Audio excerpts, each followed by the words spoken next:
오늘 우리 공동체에게 주신 말씀은 준비된 기름이라는 제목으로 우리 마태복음 25장 1절에서 13절 말씀 우리 함께 살피기 원합니다. 우리 마태복음 25장 1절에서 13절 말씀 저와 함께 교독하시면서 나누기 원합니다. 제가 먼저 나누겠습니다.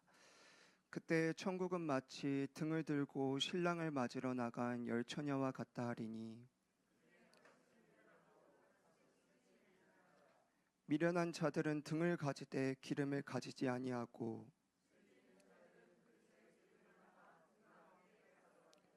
신랑이 더디옴으로 다 졸며 잘세.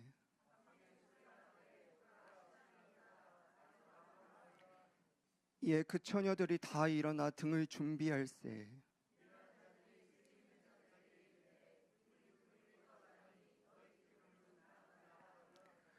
슬기 있는 자들이 대답하여 이르되 우리와 너희가 쓰기에 다 부족할까 하노니 차라리 파는 자들에게 가서 너희 쓸 것을 사라 하니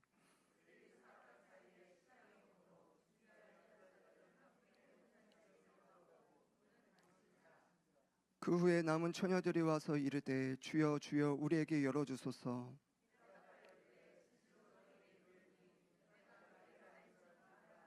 함께 읽겠습니다. 그런즉 깨어있으라 너희는 그 날과 그때를 알지 못하느니라.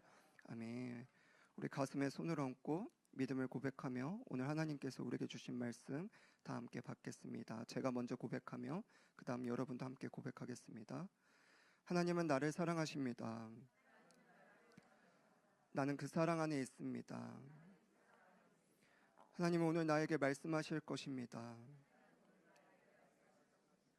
그 말씀에 능력이 있습니다. 그 말씀에 생명이 있습니다. 나의 마음을 하나님께 열겠습니다. 나의 생각을 예수님께 집중하겠습니다. 들은 만큼 변합니다. 들은 만큼 행복해집니다. 아멘. 지지난주 금요일에 이어 오늘은 또 수요 예배 메신저로 서게 되었습니다. 지난주 수요일에 이 자리에 오신 성도님들을 이렇게 바라보면서 하나님 어떤 말씀으로 또 다음 주에 이 공동체에게 어떤 말씀을 전할까요?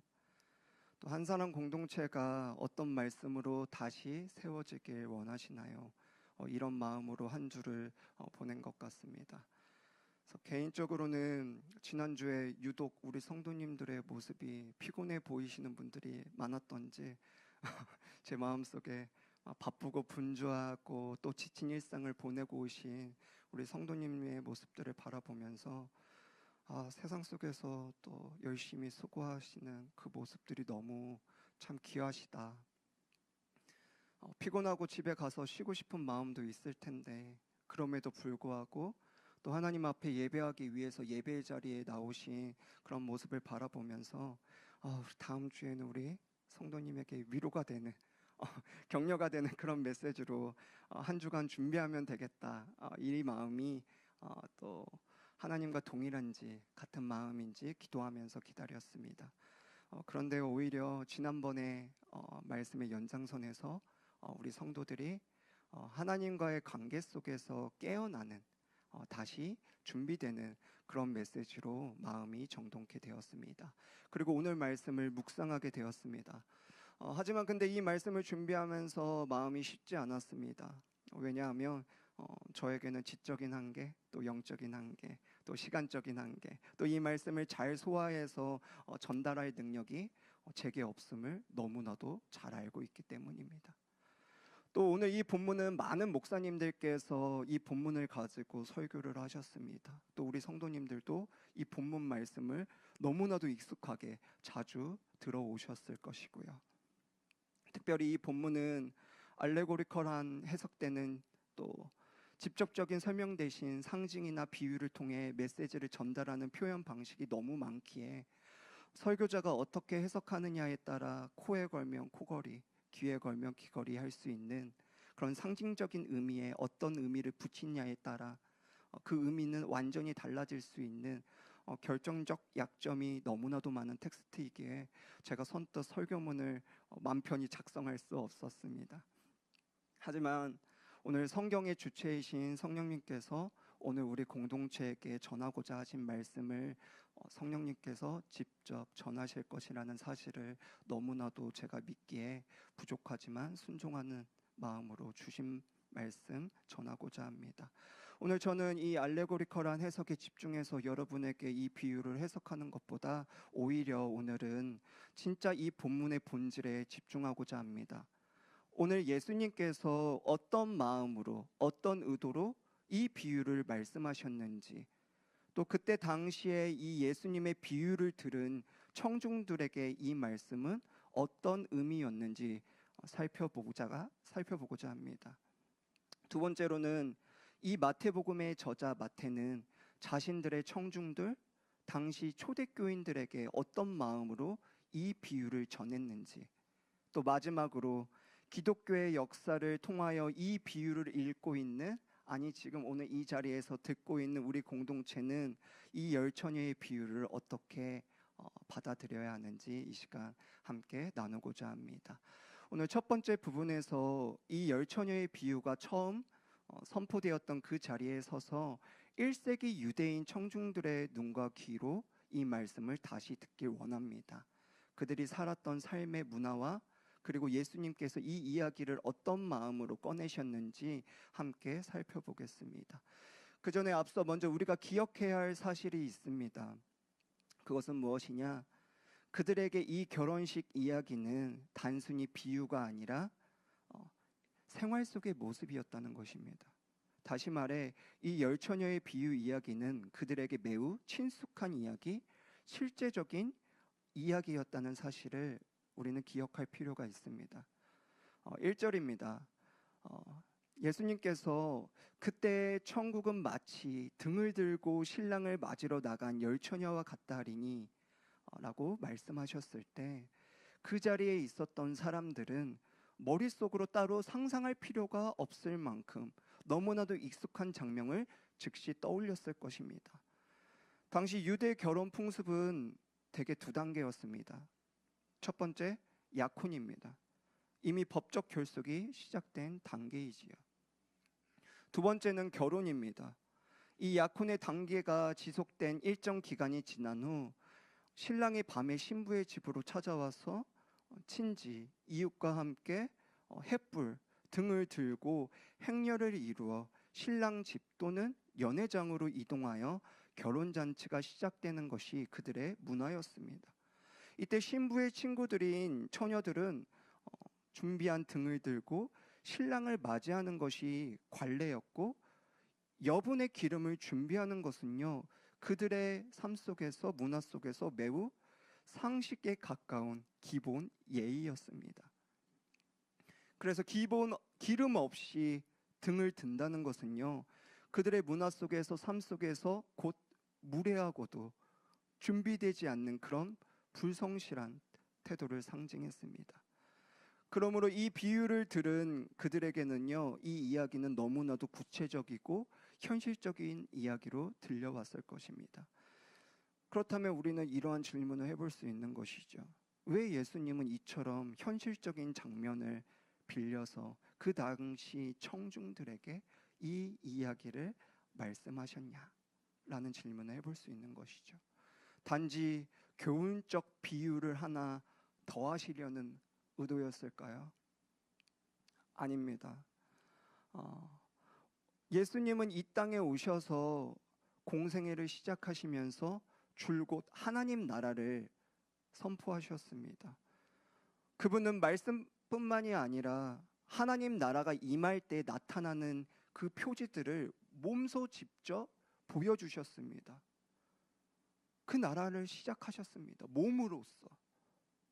하나님 나라가 임할 때 죄인이 용서받고 병든 자가 고침을 받고 귀신은 떠나가고 소외된 자들이 이 하나님 나라로 초대되는 사건들이 예수님이 가시는 곳곳마다 일어나게 됩니다. 그런데요, 오랫동안 그토록 하나님 나라를 기다렸던, 간절히 기다려왔던 그 유대 민족, 이 민족인데요. 하나님 나라가 그들 가운데 임했지만 어떻습니까? 정작 그 나라가 지금 이곳에 임했는데 맞이할 준비가 되지 않았다라는 거예요. 그때 많은 종교 지도자들은 어땠습니까? 제일 먼저 깨닫고 제일 먼저 반응해야 할 자들이요, 이 대제사장들, 집단들, 바리새인과 서기관들, 이 율법에 익숙했던, 능통했던 자들이요, 메시아신 예수님을 전혀 알아보지 못했습니다. 예수님이 가시는 곳곳마다 오히려 예수님을 대적하고 심지어 예수님을 십자가에 못 박히게 하는 일에 앞장섰습니다. 더 나아가 갈릴리 사람들, 그 외에 많은 사람들 어땠습니까? 그들 또한 하나님 나라가 나타나기를 간절히 기대했습니다. 메시아를 기다렸던 그들이 바로 유대 민족이었습니다. 그래서 예수님의 표적, 이 땅에 임한 하나님 나라의 그 모습들을 예수님께서 보여주셨을 때 그들은요, 처음에 매우 기뻐했습니다. 그런데요, 예수님을 진짜 깨닫고 반응하지는 못했습니다.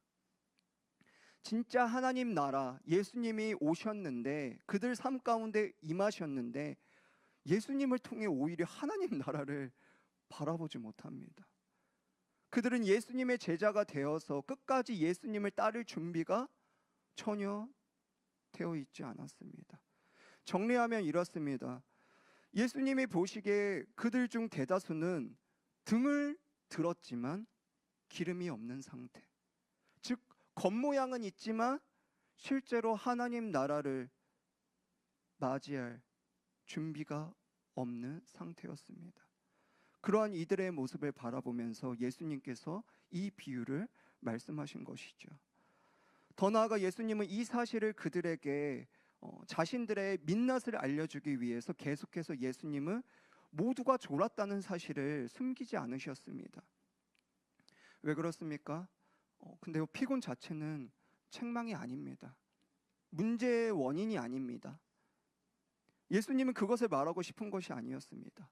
오히려 결정적인 순간, 밤중에 소리가 나되 6절 이후에 드러난 차이, 무엇입니까? 여분의 기름. 오랜 시간 동안 그 불을 유지할 수 있는 기름, 지속 가능한 기름을 준비하지 못한 것이 그들의 문제라는 사실을 이야기하는 것이죠. 그래서 이 본문을 살펴보면요, 너무나도 동일합니다. 열처녀 모두 똑같이 등잔을 준비했습니다. 그리고 열처녀 모두 똑같이 다 졸며 잠을 잤습니다. 그런데 차이가 있습니다. 그 차이가 뭐냐? 바로 준비된 기름과 준비되지 않는 기름이라는 거예요. 계속해서 이 문제에 대해서 예수님은 노골적으로 준비되지 않는 기름을 가진 자들에게 말하고 있습니다. 12절에 예수님께서는 이렇게 말씀하십니다. 내가 너희를 알지 못하느니라. 이 선언은요, 그들이 하나님 나라를 기다리는 그런 성과 미달에 대한 꾸짖음이 아닙니다. 이 선언은요, 하나님과의 관계의 부재에 대한 판정입니다. 내가 도무지 너희를 알지 못하겠다. 하나님과의 관계의 부재에 대한. 이처럼 예수님은 혼인잔치라는 이 일상적인 가장 익숙한 그들의 장면을 들어서 뭘 이야기하고 싶으신 거냐면, 하나님과의 형식적인 관계, 그 등이 아니라 실제적인 하나님과의 관계, 너와 나와의 관계, 기름에 대해서 물으셨습니다. 너희는 기다린다, 나를 기다린다 말했는데 지금 임한 하나님 나라, 곧 나를 맞이할 준비가 되었느냐? 이 질문 앞에서 당시 청중의 민낯이 완전히 드러났습니다. 등은 들었지만 기름이 없는 상태, 겉모양은 있으나 실제 하나님과의 관계는 텅텅 빈 상태. 그러니까 예수님이 와도 예수님을 못 알아보죠. 진실된 하나님과의 관계가 없던 사람들이 바로 예수님 당시의 대다수 사람들의 모습이었습니다. 심지어 종교 지도자들조차도. 이러한 맥락 속에서 예수님은 이 비유를, 예수님의 마음을 당시 청중들에게 전한 것이죠. 그렇다면 다시 두 번째로 돌아가서 이 비유가 복음서로 기록되어 초대교회에 낭독될 때 어떻게 들렸을까요? 이 비유가 특별히 오늘 기록된 마태 공동체, 이 마태 저자 마태는 이 초대교회 성도들에게 이 비유를 통해서 무엇을 전하고자 하셨을까요? 예수님 당시의 비유 때와 마태가 전한 시대적 상황, 문화적 상황 다 다르잖아요. 어떤 마음이었을까요? 계속해서 살펴보겠습니다. 초대교회 성도들은요, 예수님 당시의 비유를 들었던 사람들과 달리 실제 기름을 준비하고 실제 기름을 갖고 있는 하나님과 실제적인 관계를 맺은 사람들이었습니다. 왜 그렇습니까? 이미 이들은요, 하나님 나라를 받아들였고 예수님을 영접하고 예수님과 함께 그 나라를 거했으면서 승천하신 예수님을 다시 오실 분으로 기다리던 사람들이었습니다. 그들은요, 성전이 무너지고 사회가 요동치는 그 척박한 현실 속에서 하나님 나라를 말이 아니라 삶으로 살아낸 자들이었습니다. 그래서 누군가는 복음으로 인해서 감옥에 갇히고, 누군가는 복음으로 인하여서 순교의 자리까지 나아갔고, 누군가는 포기하지 않고 끝까지 복음을 증거했던 자들이 이 공동체의 모습이었습니다. 또 그들은 서로 사랑하면서 서로 위로하고 또 공동체를 돌보면서 격려하면서 중보하면서 교회 공동체를 세워나갔습니다. 또한 고향, 친척, 인종, 언어의 경계를 넘어 가난하고 소외된 자들 환대로 응답했습니다. 심지어 원수를 사랑하는 그 길도 주저하지 않았습니다. 이렇게 그들은 세상 속에서 그리스도인의 삶을 살면서 세상과 구별된 삶, 그 삶을 살면서 이 땅에서 하나님 나라를 살아왔던 자들이었습니다. 그런데요, 1년, 2년, 10년, 20년 시간이 지나자 어떻습니까? 다시 오신다는 그 예수님의 재림의 지연 속에서 그들의 마음과 삶의 모습은요, 조금씩 달라지고 있었다는 거예요. 더디 오시는 그 예수님의 재림 속에 그동안 매일매일 기름을 준비하면서 하나님과의 올바른 관계를 맺고 있던 그리스도인으로서 또 세상 속에 나가서 열심히 치열하게 하나님 나라의 삶을 살아갔던 그들 가운데 어때요? 하나둘씩 바쁨과 분주함 속에, 익숙함과 안정감 속에 어떻습니까? 기름을 준비하던 리듬을 조금씩 잃어버린 모습이 보이는 것이죠. 그 기름을 준비하는 횟수나 그 기름을 준비하는 시간이 그들 가운데, 그들의 삶 가운데 조금씩 소멸되어 가고 있었던 것입니다. 그래서 주님은 언제 다시 오실까? 매일 이렇게 헌신되고 섬기고 충성되고 순종하고 믿음으로 사는데 아직 안 오시네. 그래, 오늘은 바쁘고 분주하니까 조금 급한 것부터 먼저 치르고 내일 다시 하나님 나라를 살아보자. 그들은요, 반복됨과 익숙함과 안정감에 속아 그래, 아직 오시려면 멀었을 거야. 왜 아직까지 안 오셨잖아. 그래, 오늘은 아닐 거야. 그래, 내일은 아닐 거야. 아직 시간이 있으니 지금 급한 내일부터, 그래, 다음 달부터 해보자. 이런 모습들이 초대교회 공동체 가운데 있지 않았겠냐는 거예요. 그래서 이 마태복음의 저자 마태는요, 이 예수님의 재림의 지연성을 삶 속에서 경험하는 그러한 문제점들을 해결하기 위해서 이 비유를 의도적으로 25장에 배치하여서 이렇게 들려줍니다. 여러분, 더디 오는 그 예수님, 아직 오시지 않는 그 예수님의 시간으로 인해 우리 모두는 다 졸 수 있습니다. 다 잠잘 수 있습니다. 하지만 그러나 우리는 계속 이 기름을 준비해야 합니다. 언제 오시느냐, 계산하며 내 삶을 그 시간표에 맞추면서 사는 것이 아니라 나는 어떤 정체성인지, 나는 어떠한 정체성으로 오늘을 살아야 하는지 우리의 정체성에 이야기하고 싶은 것이 초대교회를 향한, 이 마태 공동체를 향한 마태의 마음이었습니다. 그래서 마태는요, 다시 이 재림의 신앙을 그들이 잊지 않기 위해, 우리 공동체가 다시 이 정체성을 다시 한번 상기시키기 위해 의도적으로 25장 이후에 이 세 가지의 비유를 배치하여서 열처녀의 비유를 통해 준비를, 그 이후에 나오는 이 달란트 비유를 통해 우리의 충성을, 또 그 이후에 양과 염소의 비유를 통해 우리의 사랑과 실천을, 형식이 아니라 지속 가능한 준비를, 말이 아니라 삶으로 드러나는 충성을, 그리고 지극히 작은 자를 향한 사랑이 실제로 나타나기를, 그래서 다시 오실 예수님을 기다리는 진짜 신자의 모습이 이 모습이라는 것을 이 공동체에게 전하고자 하는 것이죠. 그렇다면 마지막으로 오늘날 우리에게 돌아와서 2000년이 지난 오늘 우리의 모습은 어떠합니까?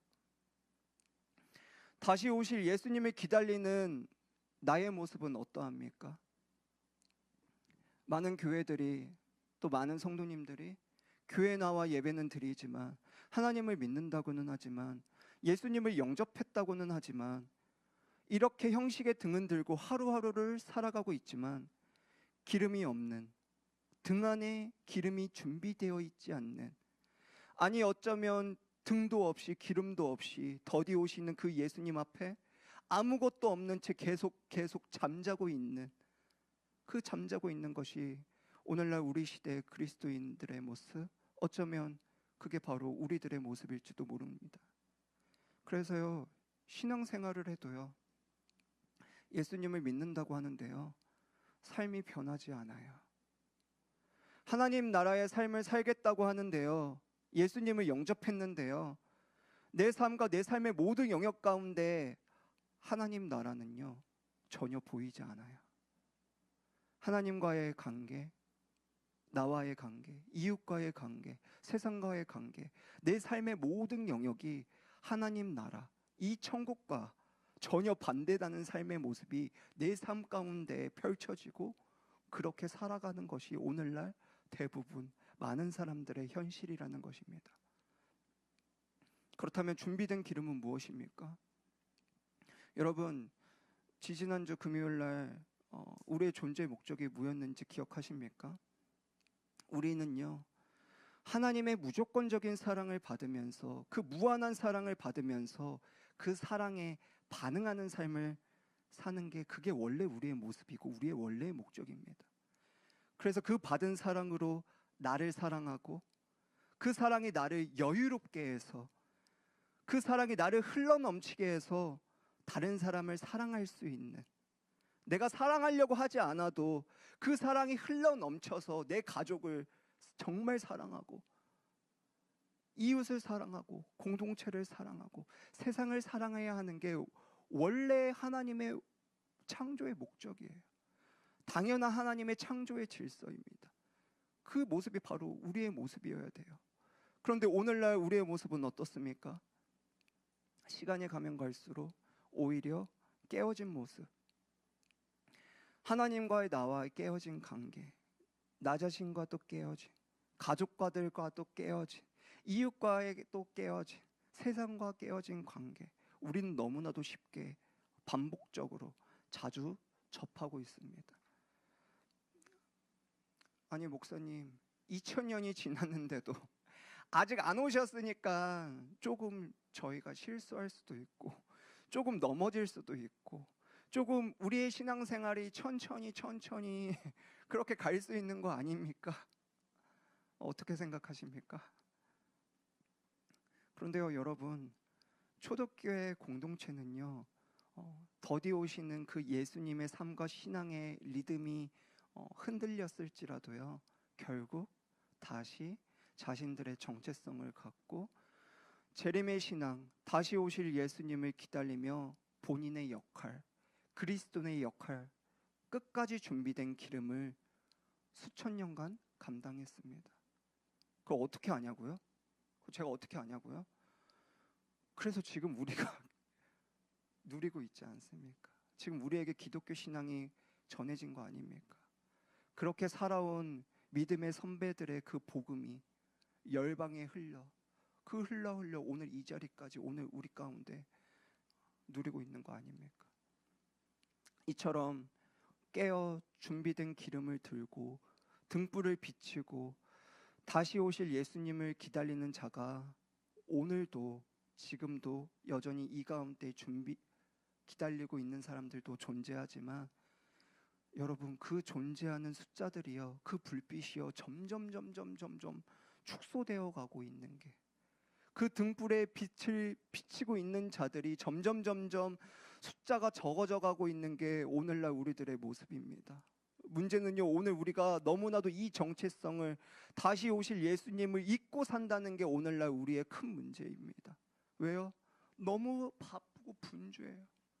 너무나도 익숙하고 안정감 속에 다시 오실 예수님을 잊은 채 예수님은 지금 오지 않아 라는 그 인식이 우리 삶 속에, 우리 신앙 속에 새겨졌다는 거예요. 그래서요, 기름이 없어도요, 살아가세요. 잘 살아가세요. 등만 가진 채. 내일 채우지 뭐. 다음 주에 다시 채우지 뭐. 하나님과의 관계가 깨졌는데요, 지금 당장 채워야 되고 지금 당장 해결돼야 되는데 내일로 미뤄요. 왜요? 예수님이 아직 안 오셨거든요. 나에게 아직 시간이 있다고 착각하고 있거든요. 하나님과의 관계가 깨져서 하나님 나라의 삶을 내가 삶 속에서 누리지고 못하고 있는데요, 그냥 살아가요. 그 무한한 사랑을 받고 무조건적인 사랑을 받으면서 살아가야 되는데요, 하나님과의 관계가 깨지니 나 자신과의 관계도 깨져버립니다. 그런 삶이 나를 고통스럽게 하는데도 기름을 채울 생각을 하지 않습니다. 그냥 하나님 없는 삶을 살아가면서 하루하루 채워지지 않는 결핍 속에서 살아갑니다. 고통스러운데 그걸 다 몸소 겪으면서 살아갑니다. 그러면서 하나님과의 관계는, 신앙은 나중에 회복해야지. 그래, 회복하긴 해야 돼. 내년에 해 바뀌면 시작하자. 하나님과의 관계가 깨어져서 엉망진창인 삶을 살아가는데도요, 고통스러운데도요, 내년에 회복하겠대요. 내년에 기름 채우겠대요. 그리고 깨어진 가족, 자녀들과의 관계, 배우자의 관계, 이웃과의 관계 또한 이제 할 만큼 했다는 거예요. 이제 지쳤다라는 거예요. 굳어진 마음 속에, 냉소적인 반응 앞에 오랜 시간 매달려도 변하지 않으니, 관계 개선이 되지 않으니 이제는 조금씩 나 자신과 타협하고 나에게 맡겨주신 이 가족에 대한 중보의 자리를 내 스스로 내려놓습니다. 하나님, 이제 제 손을 떠났습니다. 이제 하나님께 맡깁니다. 하나님께서 해주십시오. 저는 할 만큼 했습니다. 못합니다. 하나님께서만 하실 수 있습니다 하고 내가 감당해야 할 중보의 자리에 하나님께 전가하는 일이 내 삶 속에서 나타나게 됩니다. 그래서요, 지금 진짜 자녀를 위해 기도해야 되고 진짜 배우자를 위해 기도해야 될 때인데요, 더 이상 자녀 문제, 배우자를 위해 기도는 하긴 하는데요, 끈질기게 기도하지 않아요. 진짜 피땀 흘리면서 더 이상 기도하지 않는다는 거예요. 마음을 쓰지 않는다는 거예요. 왜 그렇습니까? 바쁘니까, 분주하니까, 그거 말고 할 게 많으니까, 그냥 이 삶이 익숙하고 이미 고착화됐으니까, 정신없이 살아가니까 그냥 마음이 식었다는 거예요. 내가 어떠한 마음으로 살아야 되는지, 나의 정체성을 잊어갔다는 거예요. 왜요? 아직 예수님은 오지 않으셨으니까. 이 문제가 그렇게 심각하게 느껴지지 않는다는 거죠. 나에게 아직 내일이라는 시간이 있을 거라니까. 이런 이중적인 모습이 우리 삶 속에, 우리 많은 영역 속에 너무 익숙해졌다라는 것입니다. 그런데요, 여러분, 아직 예수님이 오시지 않으셨던 약 30년 전에는요, 이 한 세대 전에는요, 오늘 이 정도까지는 아니었습니다. 오늘 그리스도인들의 모습은요, 그 전에 비해 너무나도 급속도로 달라졌습니다.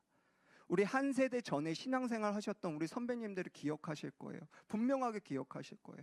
감사하게도 저는 그 세대의 끝자락을 경험한 유일한 마지막 세대입니다. 제가 8살, 9살, 7살, 10살, 초등학교 저학년인데도요, 아직도 생생합니다. 아직도 또렷이 기억해요.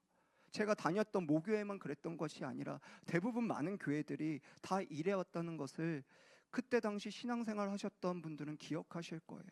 그때 어땠습니까? 다시 오실 예수님을 기다리면서 하나님께 뜨겁게 예배했던 그 30년 전, 20년 전 기억하십니까?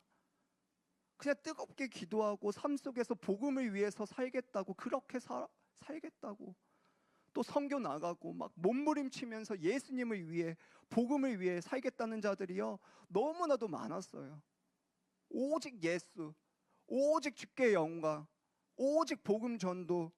그래서 매일매일 철야 때마다 새벽마다 기도하면서 막 깨어진 하나님과의 관계를 회복하기 위해서 막 몸부림치면서 기도하는 자들도 많았고요. 깨어진 자신을 회복하기 위해서 하나님 앞에 매달리면서 울고불고 하는 자들도 많았습니다. 또 깨어진 가정, 또 자녀들의 회복을 위해서 눈물을 흘리면서 금식하면서 그들이 하나님 앞에 다시 세워지도록 중보의 시간이요, 매일매일 밤새 끊이지 않았습니다. 또 나라를 위해, 열방을 위해, 하나님을 알지 못하는 자들을 위해 기도하면서 선교를 나가면서 자신들의 시간과 물질과 인생을 드리며 진짜 하나님 나라의 삶을 살아왔습니다. 왜 그렇습니까? 우리의 정체성이니까요. 다시 오실 예수님을 기다리는 우리의 당연한 모습이니까요. 우리 여기 앉아있는 신앙생활 오래 하셨던 분들은 아실 거예요. 우리 한 세대 전, 30년 전에 그때의 신앙의 모습, 그 자세와 마음이 어땠는지, 그리고 지금 얼마나 많이 바뀌었는지. 불과 30년 뒤 마태복음, 마태 공동체, 이 초대 공동체에 경험했던 것처럼 우리도 똑같은 상황을 맞이하게 됩니다. 1년, 2년, 10년, 20년 시간이 지나고 그리스도인으로서 우리가 하루하루 열심히 살아가지만 바쁘고 분주함 속에 또 직장과 자녀를 키우다 보니 어떻습니까? 우리의 기름은요, 조금씩 소멸되고 익숙함과 안정감의 시간이 지나니 어떻습니까? 기름을 준비하는 시간과 기름을 준비하는 횟수가 조금씩 소멸되고 있는 것이죠. 다시 오실 주님을 기다리며 충분한 준비된 기름을 가지고 이 등불을 활활 태우는 자들이 너무나도 급속도로 줄고, 많은 자들이 잠을 자고 있는 것이 오늘날 우리들의 모습입니다. 왜 그렇습니까? 혹시 우리 안에 내가 죽기 전까지는 예수님 오시지 않으실 거야, 그렇게 생각하시는 건 아니시죠? 더디 오시는 그 예수님의 재림 지연 속에 내가 살아가는 세대 속에는 오시지 않을 거야 라고 생각하시는 건 아니시지요? 아직 아니니, 급하지 않으니, 내일, 아니 다음 주, 한 달 이렇게 뒤로 미루고 이런 생각과 마음을 갖고 지금 기름을 준비하고 있지 않다면 여러분 속지 마십시오. 예수님은 그럴 때 우리에게 오셨습니다. 2000년 전 예수님의 초림 때에도요, 오랜 시간이 흐른 뒤, 아무도 모를 때, 아무도 예상하지 못할 때, 하나님께서 정하신 그때에 예수님께서 이 땅에 오셨습니다. 예수님의 재림, 다시 오실 예수님의 그때도 이와 마찬가지입니다. 예수님이 이 땅에 오시고 승천하신 2000년이 지난 지금 이 이후에도요, 우리는 예수님이 언제 오실지 아무도 모릅니다. 그런데요, 아무도 모를 때, 아무도 예상하지 못할 때 하나님의 때에, 그때에 다시 오신다는 거예요. 예수님이 오실 때, 아니 지금 예수님이 이 자리에 오셨을 때 오늘 나의 모습은 어떠합니까? 나의 기름은 넉넉하게 준비되어 있습니까? 아니면 등만 가지고 계십니까? 아니면 더디 오시는 그 예수님을 기다리다가 넘어져 잠들어 있는 게 혹시 우리들의 모습입니까? 예배 자리에 나오기는 했지만 여전히 하나님과의 깨어진 관계 속에서 또 여전히 해결되지 않는 나의 깊은 문제들, 또 자녀와 또 가족과의 회복되어야 할 지금 여러 관계들, 또 여전히 세상 속에서 내가 무엇을 하고 어떠한 목적으로 갖고 살아야 하는지 여전히 의욕 없이 하루하루를 살아가는 세상과 깨어진 관계가 혹시 우리들의 모습이라면 오늘 이 말씀을 통해 우리의 삶과 신앙의 모습을 솔직하게 바라보았으면 좋겠습니다. 예수님을 기다리는 오늘 나의 모습은 어떠한지, 나의 기름은 지금 어떠한지 진지하게 고민해 보았으면 좋겠습니다. 저는 오늘 이 말씀을 마무리하면서 이 비유를 통해 전하고자 하는 것은 우리를 영적으로 일깨워주는 경종시계로 보았으면 좋겠습니다. 이 비유가 종말론적 동기에서 마태가 기록하였지만 우리 또한 이 비유를 통해 우리 또한 시간의 위기를 발견했으면 좋겠습니다. 이 시간이라는 개념은 매우 실존적입니다. 우리는 각자의 시간 앞에서 이 시대의 심각성을 느끼지 않는다면, 깨닫지 못한다면 어리석은 처녀와 다를 바 없습니다. 말씀을 맺고자 합니다. 오늘 이 시간 우리가 그동안 기름을 잘 준비했다가 더디 오시는 그 예수님의 시간 속에 새롭게 기름을 준비하지 못하고 미처 떨어진 그 기름을 준비하지 못한 채 하나님과의 깨어진 관계를 뒤로 미룬 채 회복되지 못한 우리의 모습이 있다면, 또 하나님을 믿는다고는 하지만 그 사랑 안에 있다고는 하지만 여전히 내 안에 있는 깊은 삶의 문제들, 회복되지 않는 견고한 상처와 아픔으로 하나님 나라를 내 삶 속에 누리지 못하는 것들이 오늘 나의 모습이라면 오늘 이 시간 다시 기름을 채웠으면 좋겠습니다. 자녀와 배우자의 관계 속에서 오랜 시간 섬기고 품고 하였지만 여러 상황과 환경 속에서 때로는 지치고 힘겨워 손 놓아버렸던 우리의 모습들이 있다면 이 시간 다시 기름을 채우기 원합니다. 온전한 준비된 기름으로 다시 채우기 원합니다. 이 비워진 기름은요, 내일 준비하는 것이 아닙니다. 오늘 지금 당장 준비해야 하는 것입니다. 하나님과 깨어진 모습이 내 안에 있다면 오늘 기름을 채우십시오. 나의 해결되지 않는 여러 삶의 문제들, 그거 해결하기 위해서 오늘 기름 채우십시오. 가족과 자녀 또 배우자의 관계 회복되지 않는 기름 오늘 채우십시오. 하나님은 우리의 이 빈 기름을 지금 준비하길 원하십니다. 그리고 이 빈 기름은 한 번 채웠다고 끝이 나는 것이 아닙니다.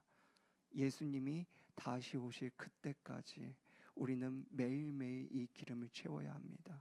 비워졌으면 다시 채우고, 비워졌으면 다시 온전한 기름으로 채우는 것이 이 마지막 때를 살아가는 다시 오실 예수님을 기다리는 우리의 삶의 모습입니다.